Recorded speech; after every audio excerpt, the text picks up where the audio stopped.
The arrival. The sky above the alien city burned with two suns, one gold and one pale blue, casting strange shadows on the streets below.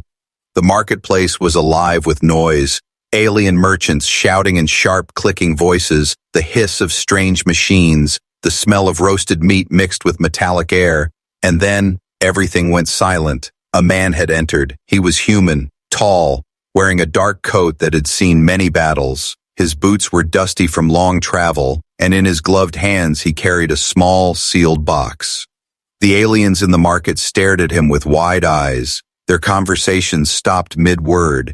Their hands froze above counters. Some even stepped back as if afraid the air around him might burn. Whispers spread quickly, carried from one stall to another like a cold wind. The name Isahn was spoken again and again. Some said it like a warning, others like a curse. The human ignored them all. His eyes were calm but hard, his steps steady, as if he already knew where he was going. He passed a row of tall reptilian guards in bronze armor. They shifted uneasily but did not stop him. One merchant, an old alien with silver skin and 3 black eyes, leaned forward and spoke in a low voice. Human. No human comes here. Not since the War of 7 Moons. You should leave while you can. The man didn't slow his pace. I'm here for Isahn, he said. His voice was steady. I have something for her. What is it? The merchant asked. A gift, the man replied without looking back. He continued walking.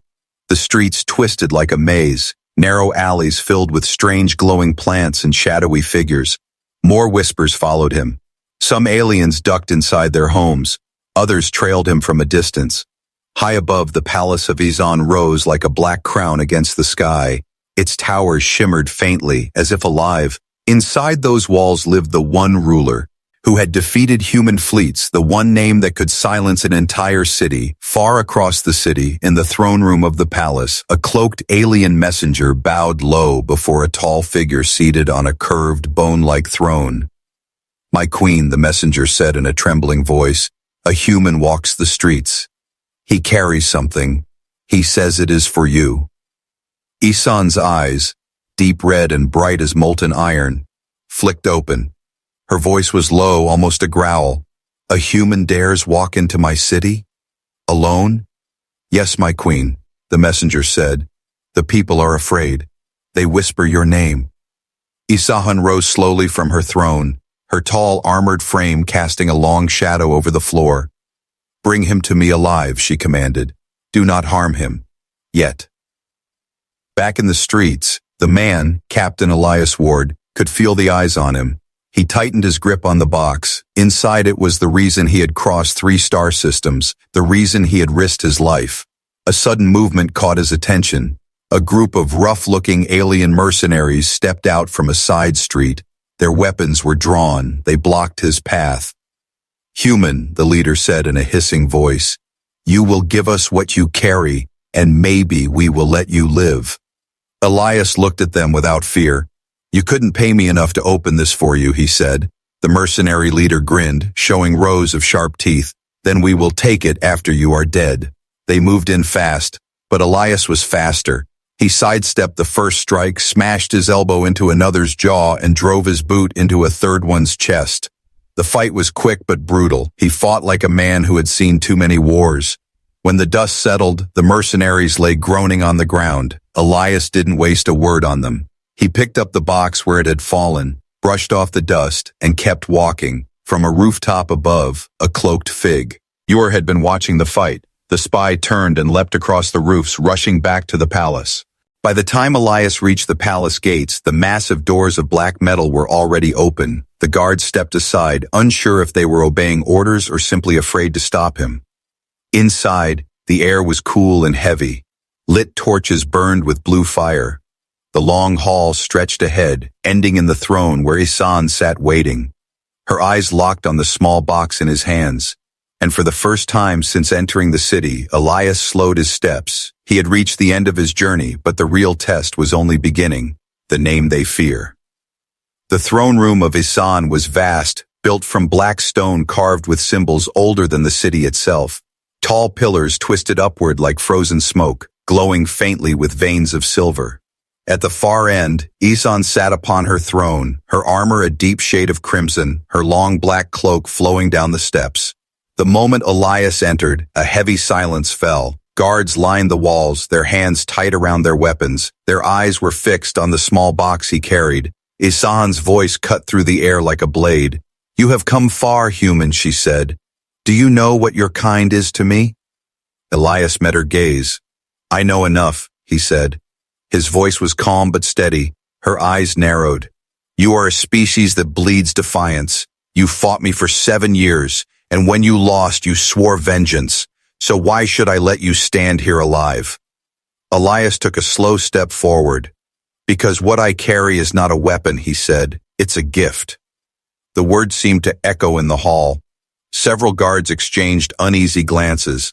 As far as they knew, humans brought only trouble, not gifts. Isahn tilted her head, studying him. "A gift for me?" she asked, her tone unreadable. "Yes," Elias said, "but I will only place it in your hands, and only if you hear the story that comes with it." Her lips curved into something between a smirk and a sneer. "A story?" she said.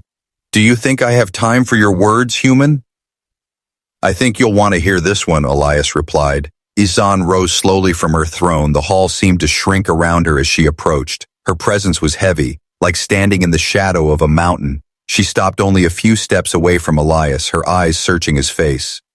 "You are brave," she said, "or foolish." "Both, maybe," Elias answered. One of her advisors, an elderly alien with glassy skin and a voice like breaking stone, stepped forward. "My queen," he warned, "this could be a trick. We should take the box and—" Isahn raised a hand, silencing him. "No," she said. "I want to hear what he has to say." The guards relaxed slightly but kept their hands on their weapons. Elias glanced down at the box, his grip on it tightened. "This began years ago," Elias said, his voice softer now, "in the last days of the war." The room seemed to lean toward him. Even the flames in the torches swayed as if listening. "I was stationed on the outer rim on a ruined colony world," he continued. "We were evacuating civilians when I found her." "Her?" Isahn asked sharply. "A child," Elias said, "alone, scared, hiding under the wreckage of a burned transport." Isahn's expression did not change, but her eyes flickered for a moment. Elias caught it. "She wasn't like the others," Elias went on. "Her skin was pale, but her eyes were red, like yours." The silence in the hall deepened. Some guards looked at each other. Others avoided looking at Isahn at all.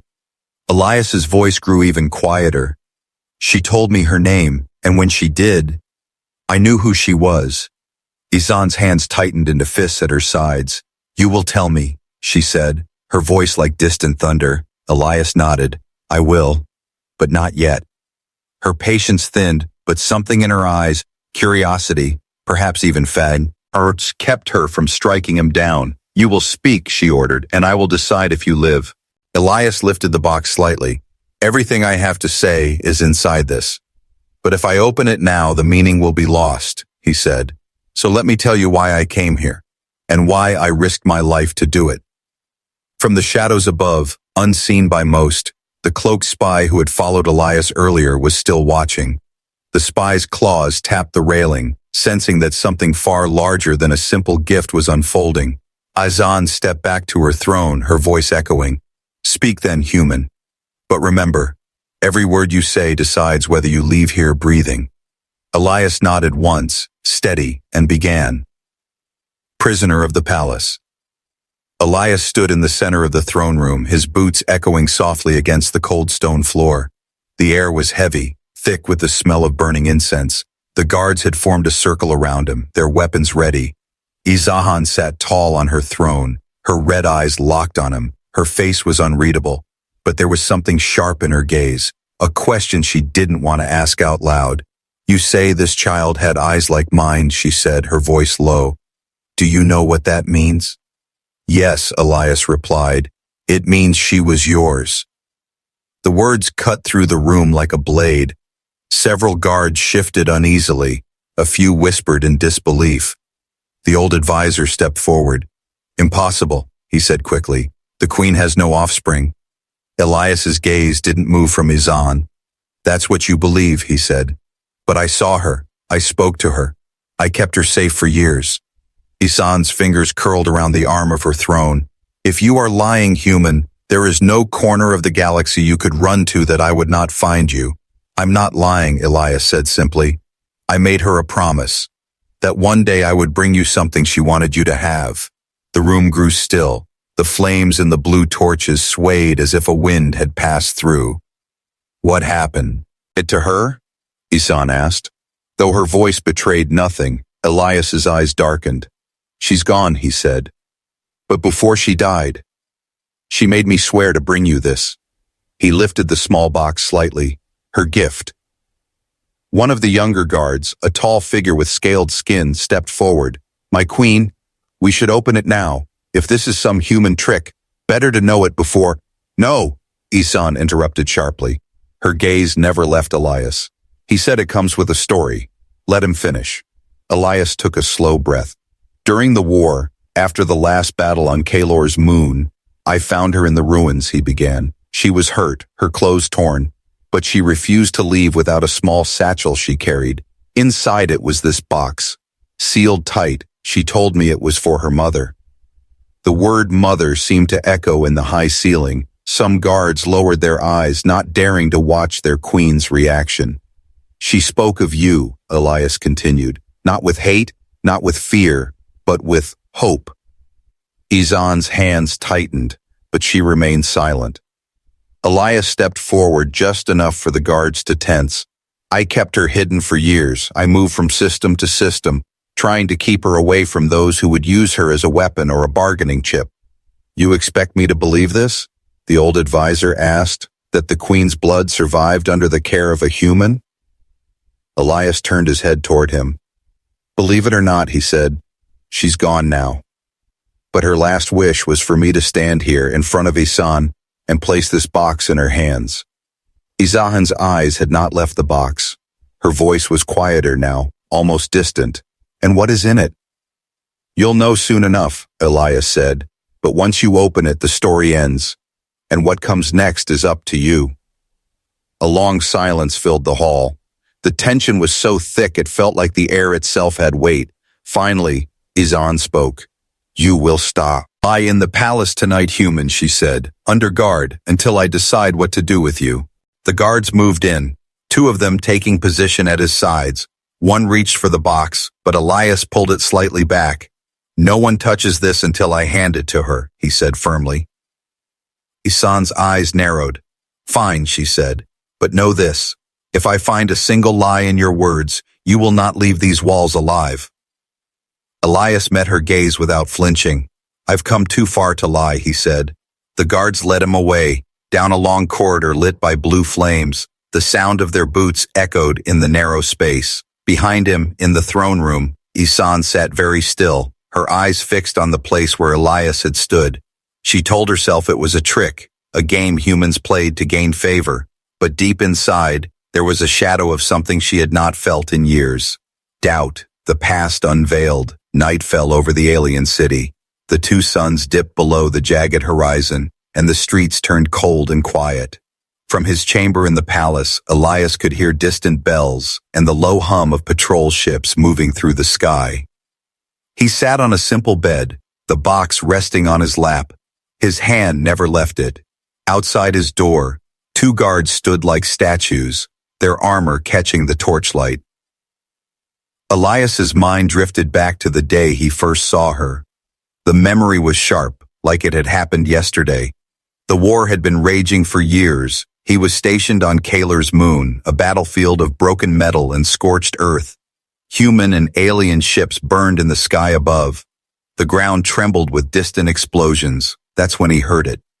A faint, trembling voice calling out from beneath a pile of debris. He pulled away the twisted metal and shattered stone. And there she was, a small girl, her skin pale but her eyes bright red. She stared at him, afraid yet stubborn, clutching a small satchel to her chest. Her voice was quiet. Don't take it. It's for my mother. Elias had never seen a child like her, not fully human, not fully alien, but something in between. He knew instantly she was important, too important to leave behind. He carried her to safety, but she never let go of the satchel. Inside was the box, sealed so tightly it seemed part of her. Whenever he asked about it, she only said the same words. "It's for my mother. One day you'll help me give it to her." For years they moved from planet to planet, hiding from soldiers, bounty hunters, and thieves. Sometimes she would ask about her mother, and Elias never had the heart to tell her what he'd heard. That Isahn was a ruthless warlord who had crushed entire fleets. But the girl believed in her. She said her mother was strong, that she must have had a reason for everything she did. That belief never left her, even when sickness began to take her strength. Elias remembered the last night they spoke. She was lying on a narrow bed in a dusty outpost clinic. Her voice was weak. "Promise me you'll find her. Promise you'll give her the box." He had promised, and he had kept that promise in his heart every day since. A sudden knock at the door pulled him back to the present.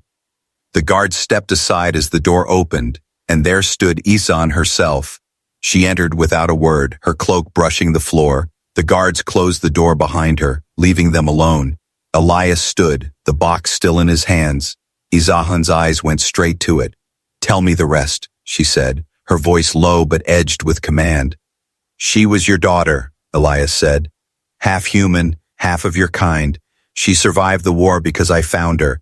She lived because I protected her. She died because I couldn't save her from the sickness." Isahn's expression didn't change, but her fingers tightened around the edge of her cloak. "You expect me to believe this?" "I don't expect you to believe," Elias said quietly. "I expect you to listen." He told her everything, the escape from Kalor's moon, the years spent hiding, the moments when the girl spoke of her mother with pride, the way she never let the box out of her sight. "She wanted you to have this," Elias said, holding it out. Her name was Leora. The name seemed to hit Isahn like a physical blow. Her eyes flickered, and for the first time since Elias had met her, she looked away. "What's inside?" she asked, her voice quieter now. "You'll see," Elias said. "But when you do, you'll understand why I came here, and why she believed in you, even to her last breath." A long silence passed, the kind that seemed to stretch for miles. Then Isahn stepped forward, her hand hovering over the box but not touching it. "Tomorrow," she said finally, "I will open it, in the presence of my court. And if what you say is true, then everything changes." She turned and left, her cloak swirling behind her. Elias sat back down, the box still in his hands. He had brought it across the stars, and now it was almost time. But deep inside, he knew that opening the box would not just reveal a gift. It would reveal the truth. The box opens. The next morning, the palace was heavy with silence. Outside, the twin suns rose slowly, casting long shadows through the tall windows. The great hall was filled with guards, advisors, and nobles, all waiting for something none of them had ever seen before. Elias stood in the center, the box still in his hands. His face was calm, but his heart beat hard in his chest. Isahn entered from the far end, her long cloak flowing behind her. She moved like a storm, quiet, powerful, unstoppable. The moment she stepped into the hall, the crowd bowed their heads. She stopped in front of Elias, her red eyes steady on him. "You said this was my daughter's gift," she said. "Now you will prove it." Elias nodded. He stepped forward and held out the box. "Before you open it, know this. She never once cursed your name. She never doubted you, even when she was dying." A murmur went through the court. No one could believe such a thing. Isahn took the box in her hands. For a moment, she simply held it, her fingers tracing the smooth surface. Her breath slowed, as if she were bracing herself for something more than she wanted to face. She broke the seal. The lid opened with a soft sound. Inside lay a necklace, a delicate chain woven from both human silver and alien crystal. The two metals twisted together perfectly, shining under the torchlight. At its center hung a small pendant engraved with words in both human and alien language. Isahn lifted it slowly. Her hands trembled, just slightly. The court watched in silence. Beneath the necklace was a folded piece of paper, worn and creased from years of being carried. Isahn unfolded it carefully. The handwriting was uneven, as if written by a young hand. The letter was short. "To my mother, I don't know why you couldn't be with me, but I know you are strong. I know you are brave. I hope one day you will wear this and remember me. I love you. Lyora. The hall was silent. No one moved. Isahn stared at the letter for a long moment. Her lips pressed together. Her eyes did not look away from the words. Elias stood still, his voice soft. She wanted peace. She wanted you to have something that was part of both worlds.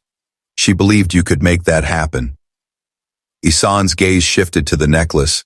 The silver and crystal glimmered like two halves of a whole. One of the older advisors stepped forward, his voice careful. My queen, if this is true, then she was a bridge between our kind. Isahn said nothing, but she closed her fingers tightly around the necklace. Her head bowed just slightly, as if she were carrying a weight heavier than any crown. When she finally looked at Elias, her voice was steady again, but different, quieter. You risked everything to bring me this. I made a promise, Elias said, and I keep my promises. For the first time there was no anger in her eyes, only something harder to name, grief, respect, and maybe a small spark of trust. But before she could speak again, a loud, distant sound shook the walls. A deep rumble like thunder, followed by the sharp cry of a horn. The court turned toward the great doors. A guard burst in, his armor scorched. My queen, he shouted. The sky is burning. They've come. The threat, the sound of the horn still echoed through the great hall. Its deep cry seemed to shake the very stone beneath their feet. Isahn turned sharply toward the guard. Who? She demanded. The guard's voice was breathless. Not human. Not of our kind. Their ships are black, covered in burning marks. They came through the outer gate like it wasn't there. Elias's eyes narrowed. The Dravik, he said under his breath. Isahn's gaze snapped to him. You know them? I've seen what they do to worlds, Elias said, his voice grim. And if they're here, you have less than an hour before this palace falls. The court erupted in frightened whispers. Nobles looked toward the exits. Guards tightened their grips on weapons. Isahn raised her hand, silencing them all. Her voice was iron. No one leaves. We hold this ground. Elias stepped forward. If you fight them the way you fought every other enemy, you'll lose. A ripple of shock went through the hall at his boldness, but Isahn didn't strike him down. Instead, she tilted her head. You think you have a better way? I know I do, Elias said, but it means working together. Isahn's eyes narrowed. Together? With a human? You've already fought alongside one human, Elias said, nodding toward the box. She's the reason I'm here, and if you want her gift to mean something, you'll listen. For a moment, Isahn said nothing, then she stepped closer, her voice low. Speak, Captain. Elias's tone was wise. Urgent. The Dravik don't fight fair. They corrupt systems, jam communications, make your defenses useless. But I know a weakness in their armor. If we hit them fast and from above, we can break their lead ship before they swarm the city. Isahn's war advisor stepped forward. My queen, this is madness. We don't have the ships positioned. Then we move them, Isahn said sharply. Her gaze returned to Elias. You'll show us exactly where to strike. Elias nodded once. I'll do more than that. I'll lead the strike. The court erupted again, half shouted in outrage, half in disbelief. Isahn silenced them with a single look. If the human fails, the Dravik take him first, she said coldly. Elias almost smiled. Fair. Within minutes, the palace was alive with movement. Runners carried orders, guards rushed to armories. In the skies outside, the first enemy ships began to descend, their dark hulls glowing with strange, pulsing light. From the balcony above the city, Isahn and Elias stood side by side for the first time. Below, the streets were chaos. Citizens running for shelter, soldiers forming defensive lines. They will break through your walls in minutes, Elias said, but they won't expect us to take the fight to them. Isahn glanced at him. You've risked your life to bring me a gift. Now you risk it again to save my city. Elias looked out over the burning horizon. Your daughter believed in something bigger than war. I think this is what she meant. A loud crack split the air as the first Dravik ship broke through the clouds. Its jagged shape blotted out the twin suns. The battle was seconds away, a gift for the future. The first Dravik ship descended like a shadow of death. Its jagged hull blocked out the suns. Its engines roared like an animal ready to strike. From the palace balcony, Elias and Isahn watched it cut through the clouds, the alien war shy. Horns blared from the walls. Soldiers tightened their formation. Elias turned to her. We have one chance. Take out their lead ship, and the rest will scatter. Isahn gave a sharp nod. Then we strike now. Within minutes, the palace launch bay came alive. Sleek black skimmers, armored troop carriers, and the massive flagship Vorthon's Claw roared to life. Elias stepped into the cockpit of a human-built attack craft, one of the few ships that had survived the war and now sat hidden in the palace vaults. The city shook as the Dravik opened fire. Beams of burning light tore through towers, sending debris crashing into the streets below. Elias, Isahn's voice came through the comm, sharp but steady. I am at your wing. He smiled slightly.